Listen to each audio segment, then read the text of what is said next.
Glad to have you back. After a successful signage of the 2023 budget by President Muhammadu Buhari, the Ministry of Finance, Budget and National Planning has made a public presentation of the breakdown of the approved budgetary allocations to critical sectors of the economy. According to the budget breakdown, the defense, security sectors have been allocated 2.98 trillion naira, taking 13.4% of the 2023 budget, while infrastructure was allocated with 1.24 trillion naira, representing 5.7% of the budget. This includes provisions for works, housing, power, transport, water resources, and aviation sectors. Further breakdowns of this shows education with second largest allocation. We've got 1.79 trillion naira, representing 8.2% of the budget. Health sector got 1.15 trillion naira, representing 5.3% of this spending plan. Joining me via Skype to do some analysis of these figures, I introduced him earlier, is the Managing Director, Chief Executive Officer of Dignity Finance and Investment Limited. He's also the Vice President of the Abuja Chamber of Commerce and Industry, Dr. Chijoke Ikechukwu. Dr. Ikechukwu, good afternoon, sir. Thank you so much for your time. Happy New Year. Yes, let me tell you that on air. Yes, thank you very much. Happy New Year, Tolu. It's always my pleasure to be on your program. Thank you so much, sir. Yeah, let us start this discussion with the document itself. I know you've gone through it even before now, and finally the passage and signing into law. Many say this looks very ambitious, particularly if you look at the assumptions. For you, do you think that it's considerate or looking so ambitious?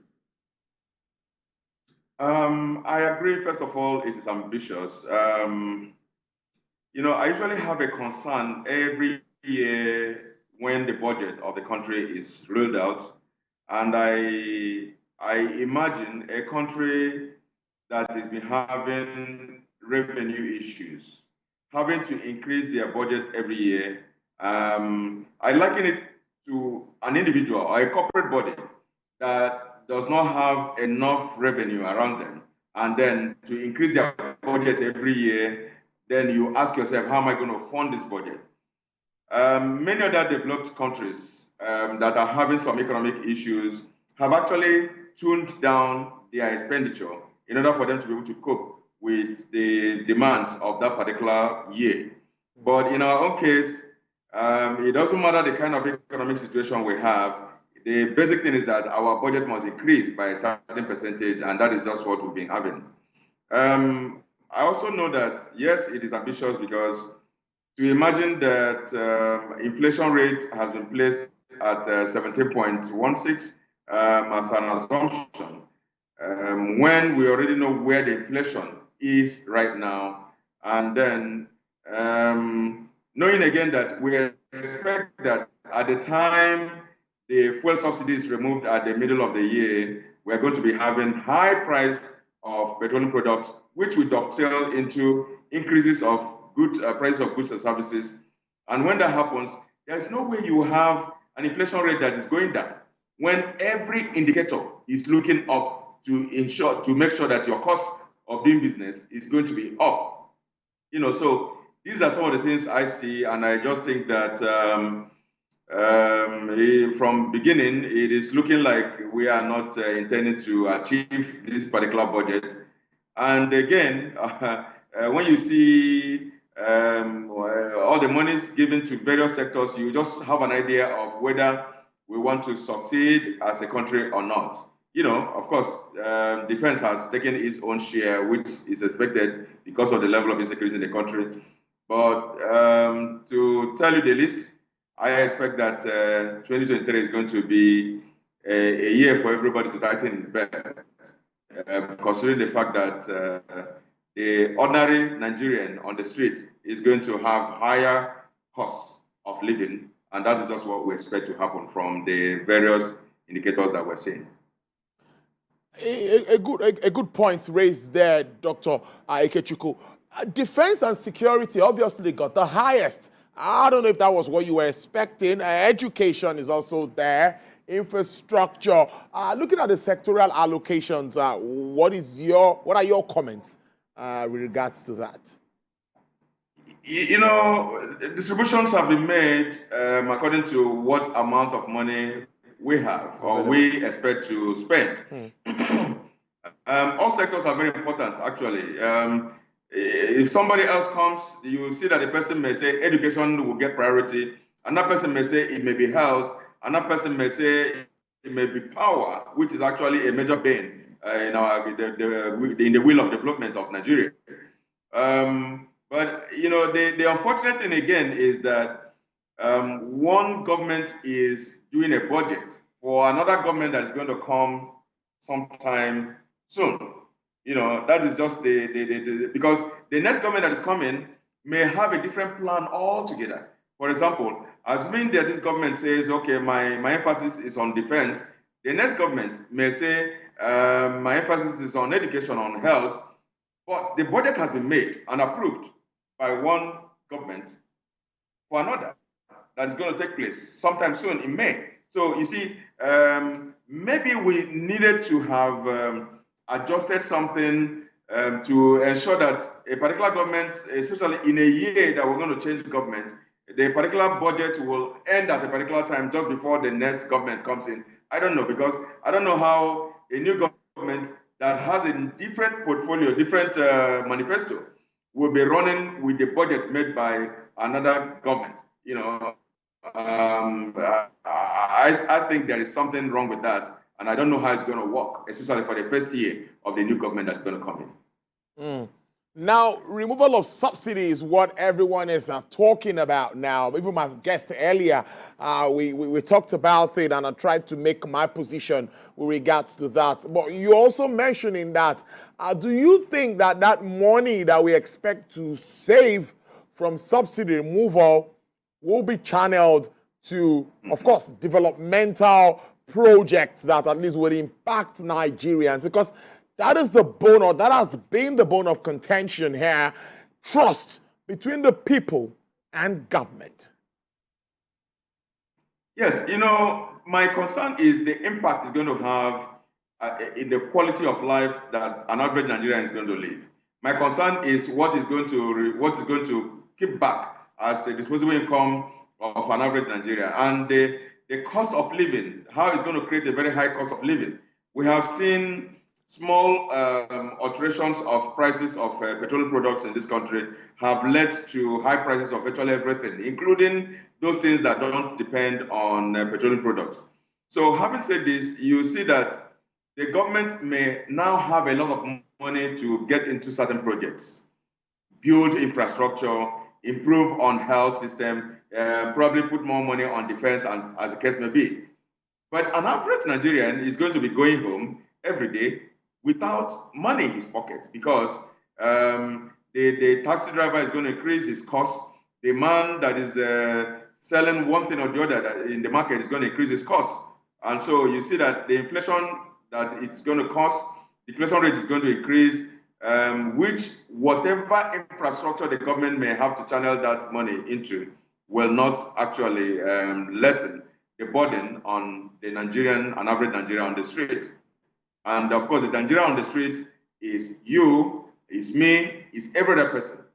You know, so yes, it may make money available for government to deal with other projects, but I can tell you it's going to cause a lot of hardship on the people, and that is just the concern I have. And that hardship is what government should try to address, in my thoughts. But let's move on. Now, Social Development and Poverty Reduction Program is allocated with about 809.32 billion naira. Let's look at all of the social intervention programs we've had before now. The trader money, market money, and on and on. We can go on and on with all of these initiatives. But many will say, how well do we evaluate and monitor the impact of these initiatives? Not just about throwing money on all of these projects. Yeah. Tolu, you can agree with me that there were a whole lot of failures of all those social development programs that were carried out. Many of them did not impact anybody. Even if they impacted, they could only impact that particular day that the money got into their pockets. The next day, the poverty will come back. When you want to do a social development program, you have to look at something that is sustainable, something that is going to impact the life of the people going forward. Not that you're going to be distributing money to women that are in the market, they will use it to buy products for that particular day, and the next day they get poor again. That is not a successful program. And in appraising the success of a particular program, you need to measure the size of your poverty. Is it increasing? Is it reducing? And so we know that we haven't gotten it right. Let us even assume that those programs came because of the advent of COVID, to the extent that it was an ad hoc thing and nobody planned it out. We need to sit down and plan which programs are going to alleviate poverty, which programs can actually increase the well-being, improve the well-being of the people. We haven't done that planning at all. All we saw was that there was a ministry that was called Humanitarian Affairs, and then all of a sudden the ministry started doling out money, and those monies that I mentioned, you and I know, obviously didn't reach anybody. In fact, I have asked all relations and friends I know whether they received any social development program money. Nobody. So I don't even know where this money is. The ones they covered in their videos, I don't know where and which markets and which states they happened. We need to have a program that will touch the whole Nigerians and touch them in such a way that they will improve their well-being and improve the ways they're going to have income going forward. We already have not gotten it right yet. Many will talk about performance of the budget. Now, that is also important. Let me say implementation and performance of the budget, but it has to do with funding and all of that. But before now, some say even the January to December cycle is a welcome development, saying that, yes, that will help planning, contractors, on and on.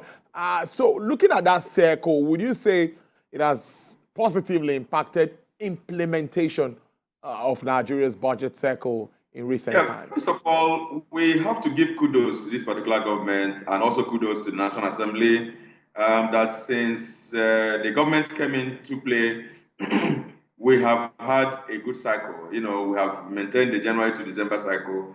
And but there is even more. Yes, of course, the cycle will enable everybody to plan, the financial institutions to plan, the business people to plan, and in fact, the government to plan. So when that is done, you'll see that you can project that between this time and this time, I'm not going to do business with government because after now, everything is, the money will finish. But we have not been retaining that cycle when it has to do with payment or disbursement of funds or when it has to do with doing projects. Of course, we already hear that the year has been extended to March ending. So what does that tell you? Everybody, towards the end of the year, everybody will be listening for announcement. Are they going to terminate the financial year this 31st of December? Or are they going to extend it to 31st of March? Or are they going to extend it to 31st of May? As it was, I think, the previous year or two years ago. So those are the things. It's not about when it is terminated or when it starts or when it does not start.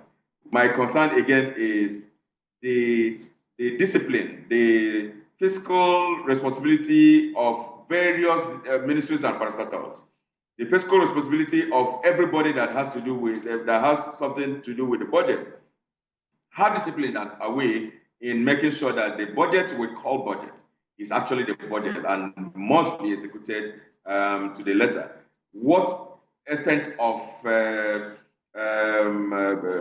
prudence have been put into this budget in both planning the budget and executing it? We hear the stories of things that happen. They are very worrisome, and they are. I wish one day some of these things will end, and we have a strict budget that it is in many developed countries. And anything that is not within your budget will never be executed and will never be funded to be executed. So these are the things we need to correct. We need to get it right with budgeting in this country. We haven't gotten it right yet. Okay, finally, before I let you go, Doc, our projection for crude oil per barrel, or daily production is set to about 1.6 million barrels per day. That's in that document. And as of today, yesterday, the report we had from the NNPC Limited states that we're standing about 1.35 million barrels per day. So we are here to hit 1.6. We are here to hit OPEC's quota. What's your take with regards to this oil theft and all the efforts being made so far? That is also worrisome. For many years in this country, we had our both output of our oil production was hovering around 2.2 million barrels per day. Now, can't we ask questions on what used to happen then and what is going on right now?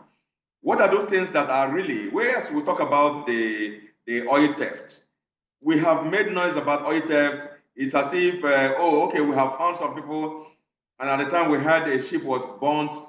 What has happened since then and now? What are we correcting to make sure that we even get to 1.9, 1.8, 1.9? We were at 2.2. Our installed capacity is about 2.5 actually. What have we done to ensure that we solve all the problems that are making us produce at less than our installed capacity?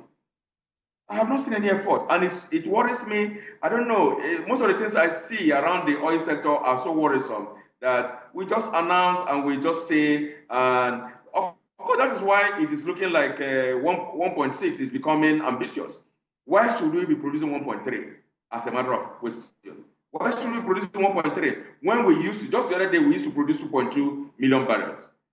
So we need to be asking these questions, and we should not accept, it's just like a super ego saying, the target given to us is to get to elimination stage or to semi-finals or quarterfinals. Who are those people that are playing finals and are winning the trophy? Are they not human beings? So we need to be asking why we're not doing up to 2.2 million barrels a day.